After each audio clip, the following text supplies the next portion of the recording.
Hi, I'm Mary Trump. No, my uncle is the authoritarian, convicted majority of my life. I've just known him as a fucking loser. I mean, he's so blatantly stupid. He's a punk. He's a dog. He's a pig. I'm going to say one thing. Fuck Trump.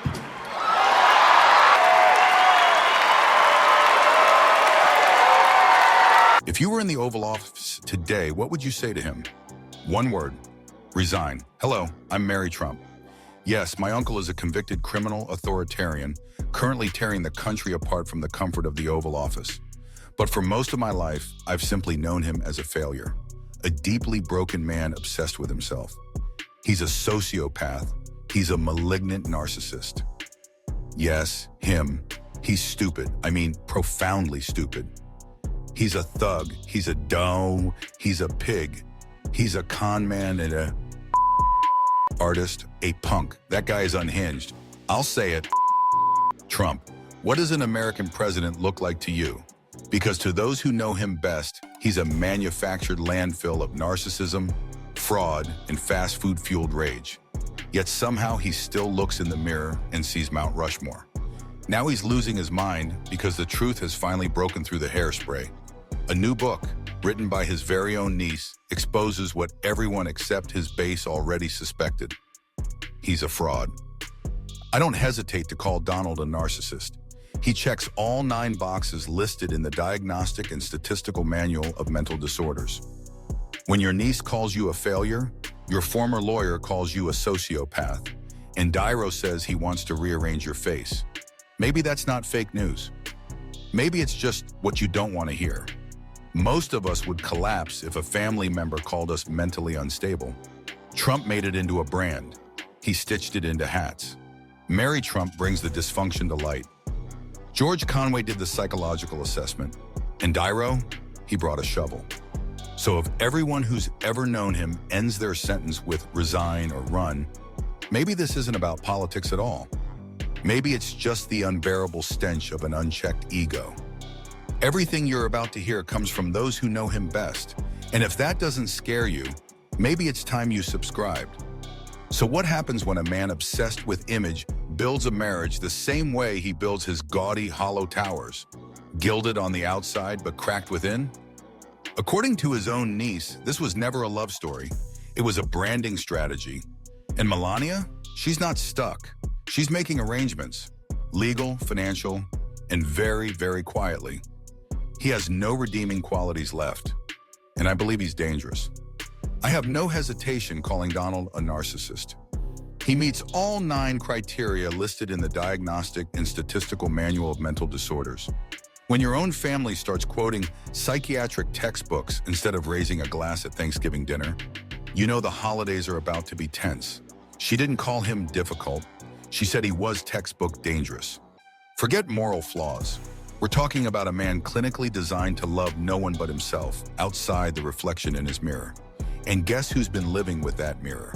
And if you think that sounds bad, wait. What comes next will make reality TV look like Sunday school, and you won't want to miss it. Donald only changed in the way that bullies always stay the same.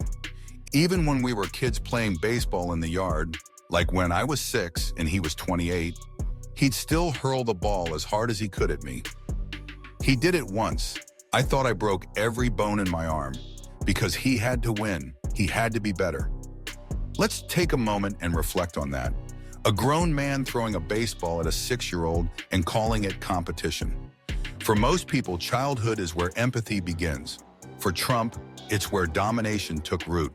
And the same boy who had to win in the backyard grew up, ran for president, and still couldn't stop throwing punches, even when the baseball field became the Oval Office. His mother was seriously ill.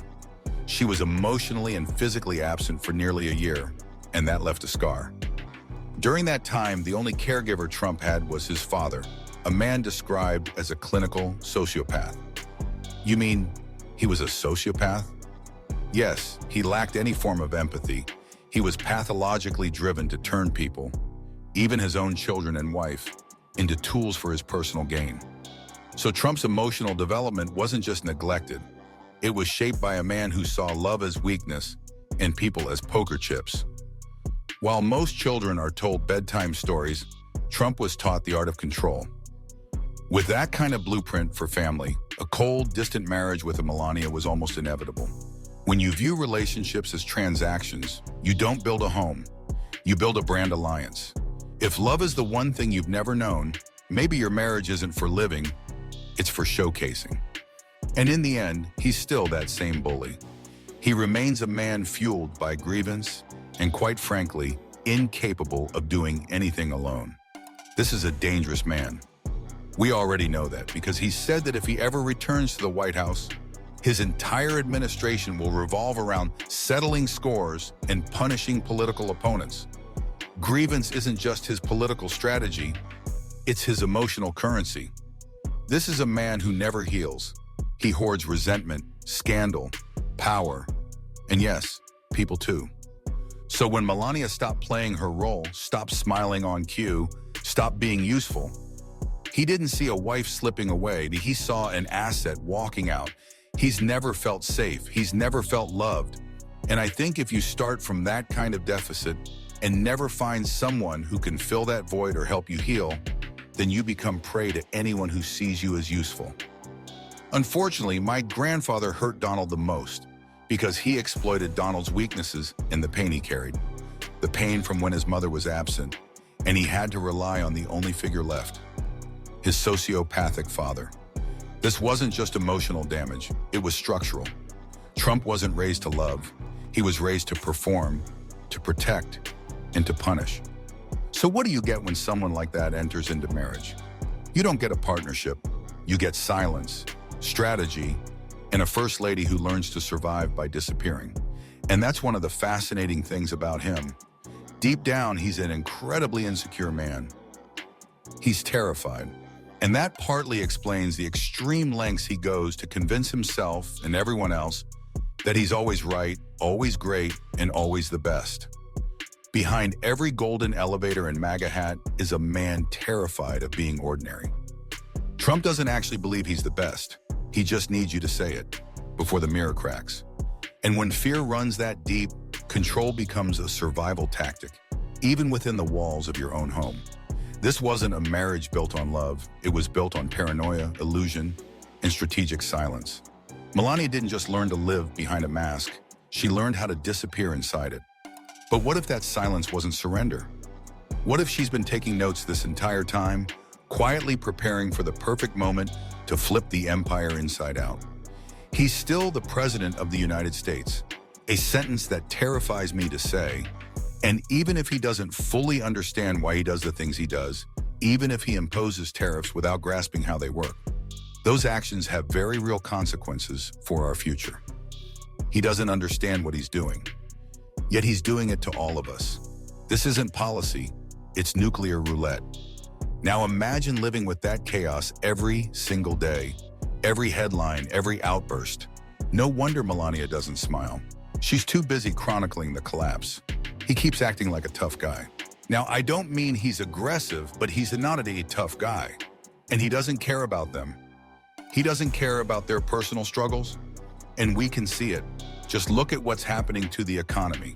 Inflation is rising, prices are surging, the social safety net is unraveling, and we're facing the threat of total collapse, right? And yet they still think he's fighting for them just because he says so loudly and repeatedly. The Republican base still rallies behind Donald. The louder he shouts, the more he hides what he can't do. While everyday people are struggling, all he can say is, "I'm great, I'm strong." But someone who lives right beside him stopped believing that a long time ago, because the tough guy image the world sees on stage disappears the moment the lights go out. He's never felt safe. He never felt truly loved. And well, I think when you start from that place of absence and never find someone to fill the void or help you heal, you become vulnerable to anyone who finds you useful. Tragically, it was his own father who did the most damage to Donald, exploiting his weaknesses, manipulating the very pain he had endured. Because the defense mechanisms Donald used to shield himself from loneliness and fear, they came from a childhood without the nurturing presence of a mother. Trump didn't grow up surrounded by love. He grew up in fear. He learned to protect himself by hurting others first. And it wasn't the media or the Democrats who inflicted the deepest wounds. It was his own father. Melania saw that. And perhaps that's when she began collecting the receipts. That's one of the fascinating things about him. Deep down, he is a deeply insecure man, terrified even. And that helps explain the extreme lengths he goes to convince both himself and others that he's always right, always strong, always the best. Trump's aggression never came from strength. It came from fear. Fear of losing control, fear of being exposed, fear of being irrelevant. And Melania, she wasn't just his wife. She was a piece of the illusion he had to maintain.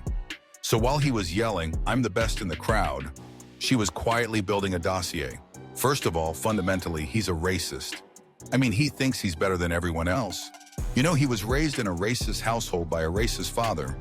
But beyond that, Donald thrives on chaos and division. And because he's too weak and incompetent, he always gravitates to the lowest common denominator. In my view, right now, the entire party is the problem. And he's simply being allowed to sow division. He already cheated. He's cheating right now by, dismantling mail sorting machines and casting doubt on legitimacy. Trump doesn't need to win honestly. He just needs to keep the chaos big enough that no one trusts the outcome.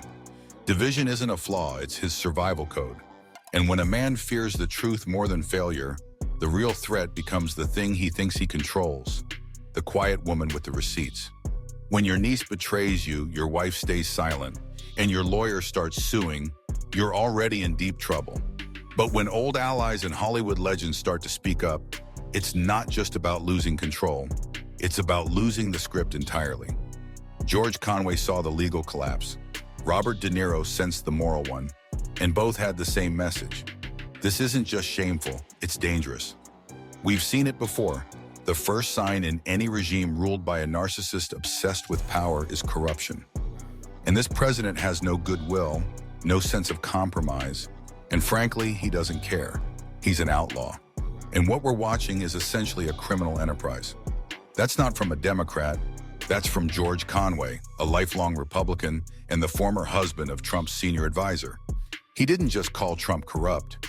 He said the entire administration operated like a mafia gang. No loyalty, no laws, no conscience. And when someone like Conway starts using the word criminal on national television, this is no longer about party lines. It's about constitutional damage control. Because he's a narcissist with antisocial personality disorder who doesn't believe in anyone but himself. He doesn't believe in the country. He doesn't believe in any of you. He doesn't believe in the rule of law. He doesn't believe in the Constitution he swore to uphold. He only cares about his own ego, putting himself first and seeking revenge. And that's exactly what narcissistic sociopaths do. They seek revenge. He didn't just break his oath. He never believed in it to begin with. Trump didn't run for president to serve the country. He ran for the comeback and for vengeance. And when someone like George Conway, a constitutional conservative, says the president doesn't believe in the Constitution, well, we've crossed the line from like dysfunction into danger. Everybody agrees he's unwell. He's absolutely sick. The problem for the opposition is managing him. They say, "Donald, don't talk about eating cats." And what does he do? He talks about eating cats, okay? He's like a 6-year-old child. It's unreal. We've reached the point where satire is obsolete because reality writes the jokes for us. When grown adults have to beg the President of the United States not to talk about eating cats, and he still does it, we're not having a leadership debate anymore. We're in a national babysitting crisis. And if you're wondering why Melania stopped speaking, stopped standing next to him, stopped defending him, it might not be that she gave up power. She gave up the chaos. He's a malignant narcissist. He's a psychopath. He's a dangerous pathological egoist. All of it like a Venn diagram, right? Remember those from school? All those circles overlap. Narcissist, sociopath, manipulators, they all align. And Donald Trump is right in the center. He fits every single one. At a certain point, this stops being political. It becomes psychological. It's not a political analysis anymore. It's a clinical profile. Trump checks every box. Narcissism, manipulation, lack of empathy, obsession with revenge. You don't need a PhD to see it. You just need a television. And if Melania has seen that up close, lived in it, and quietly started preparing for her exit. Maybe that's not betrayal. Maybe that's survival. Because Donald Trump doesn't have a moral conscience. He doesn't feel empathy. He doesn't care about anyone but Donald Trump. That's why, in his first term, he said, Article 2 gives me the right to do whatever I want. That's not leadership. That's delusion. His first term, which some call a presidency, others, like George Conway, call a diagnosis. It wasn't about politics. It was about the slow erosion of the rule of law, of compassion, of basic decency. That was stage 1. Stage 2 came on January 6th, and by then the symptoms were no longer subtle. Democracy wasn't just sick, it was metastasizing. He's blatantly stupid. He's a thug. He's a dog. He's a pig. He's a con artist, ace performer, a dimwit who doesn't understand what he's saying, doesn't do the homework, doesn't care, thinks it's all just a social game, doesn't pay taxes. He's a clown. Colonel Powell said it best. He is a national disaster. He is the disgrace of this country, and that makes me furious. When a national icon no longer sees a president, but only a public humiliation that makes his blood boil, then this is no longer politics. This is a moral fracture. De Niro hasn't just lost faith, he's lost patience. Because when decency is under threat, silence stops being graceful and starts becoming complicit. And in a country where even actors feel the need to speak out, you know the script has gone too far off course. This isn't fiction anymore.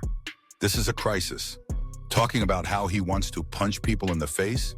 Well, I want to punch him in the face. Is this really the man we want to be president? I don't think so. What I care about is the direction of this country, and what I'm very, very worried about is that it could go the wrong way with someone like Donald Trump. When the man who created the most iconic gangsters in American cinema says he wants to punch the president, it's not a joke. It's a verdict. Because at some point, this isn't about party lines anymore. It becomes a question of where the nation is going, and the fear that it's being driven off a cliff by someone who thinks a trumpet is a microphone. And if Trump's own niece, his wife, his lawyer, and now even De Niro are all saying the same thing, then maybe the real question isn't whether something is wrong, it's how the hell we've let it get this far. Perhaps that's why it took us so long to truly believe it. I don't know if this is even realistically possible, but if I could slap handcuffs on him and walk him out in an orange jumpsuit, that's exactly what I said the moment he won the election. Give him a chance. I believe in giving people the benefit of the doubt. He proved he didn't deserve it. He proved he was an absolute failure. He got his chance, so did America. But sometimes giving someone a chance just gives them time to prove you were right to doubt them. Now the cheers aren't jokes, they're photo ops. A man in an orange jumpsuit finally obeying the rules he's broken his whole life. And if Robert De Niro, the guy who played a mafia boss, thinks it's time for handcuffs, maybe the real crime was letting this man run loose for so long. He's an idiot. Applause. He's a clown. He's a New York clown. And yeah, New Yorkers said it. You know, some people followed him. Of course, people in his line of business, some of them. But he's a classic bully. If you've got a schoolyard and he walks in with his gang of bullies, the rest of the kids have to decide, do they stand up to him or let him call the shots and claim the playground, the basketball court, whatever? He's got to be stopped. He's not a genius. He's not a leader. He's just a loud kid on the playground, surrounded by kids too scared or too tired to fight back. That's not power. That's momentum. And if we let that clown run the game, we don't just lose the court. We lose the rules that made the game matter in the first place. So when De Niro says he needs to be stopped, it's no longer a suggestion. It's a warning echoing from every corner of the culture, from the courts to the stage. To me, he's more than that. He's sick. He's truly a diseased person who somehow infiltrated our system. And I don't call him names anymore. I'm tired of that. He should never be near the presidency. He's a fake president. Now, what does that mean? He calls everything fake because he knows he's fake. So he projects. He projects all the time, right? Accuse them of the thing you know you did. It's somewhere deep in there. I don't want to over-psychologize, but he's not just a fraud. He's a condition the system tolerated. Even De Niro, once fired up, now just sounds tired. Not dramatic, just done. Because when someone calls everything fake, it's usually to distract from the one fraud who's real. Trump didn't fool the system. The system allowed him to do it. And if the people who know him best keep saying he doesn't belong near the presidency, maybe that's not outrage. Maybe it's the final alarm before collapse. Exaggeration aside, he's trying to convince himself as much as he's trying to convince you, me, or anyone else, right? So we know he doesn't really believe it either. So we're gonna hit those points. I still think the best weapon against Donald Trump is ridicule and exposing all those weaknesses. Trump screams because silence scares him. He lies to convince himself first, then everyone else. But in a loud house, the quietest person usually holds the most power. Mary wasn't just warning us about Donald. She was warning us about the woman beside him. The one who never flinches, never defends, and never forgets. People watch Trump because they believed Melania was loyal. But loyalty doesn't stay silent that long. It waits. And when the final mistake is made, she won't walk away quietly. She'll flip the game. At the core of it all, we now find ourselves dealing with a man who only needs to believe certain things about himself. That he's the greatest, the smartest, the best. And he becomes easy to manipulate by those who echo those beliefs. And I think I wrote in my book, that was something my grandfather did. He turned Donald into someone extremely useful to smarter, more powerful men. And that creates an extremely dangerous situation for all of us, given the level of power Donald now holds. Trump screams because silence terrifies him. But the one who is silent, the one standing beside him, has been watching all along. Mary wasn't just warning us about Donald, she was warning us about Melania. You think she's loyal, but loyalty doesn't remain that silent, unless it's biding its time. And when he finally slips, she won't just walk away. She'll burn the whole illusion down. Because in the end, this isn't just about one man. It's about how long a lie can survive when enough people benefit from pretending it's the truth. It's about what happens when silence is mistaken for loyalty, when image becomes more important than integrity, and when a bully in a suit is allowed to call himself a leader. But maybe the most dangerous illusion isn't Trump himself. Maybe it's the belief that no one can stop him, that his power comes from volume, from mass, from spectacle. But as we've seen, the quiet ones often hit the hardest. They don't shout, they take notes, they wait. And when they move, history shifts. So the lesson here isn't just for Trump, it's for us. About the lies we tolerate, the behaviors we excuse, the leaders we normalize, and the moments where our silence becomes the final betrayal. This video uses real quotes, public footage, and fair use commentary. If the truth made you think, don't forget to like, share, and speak up.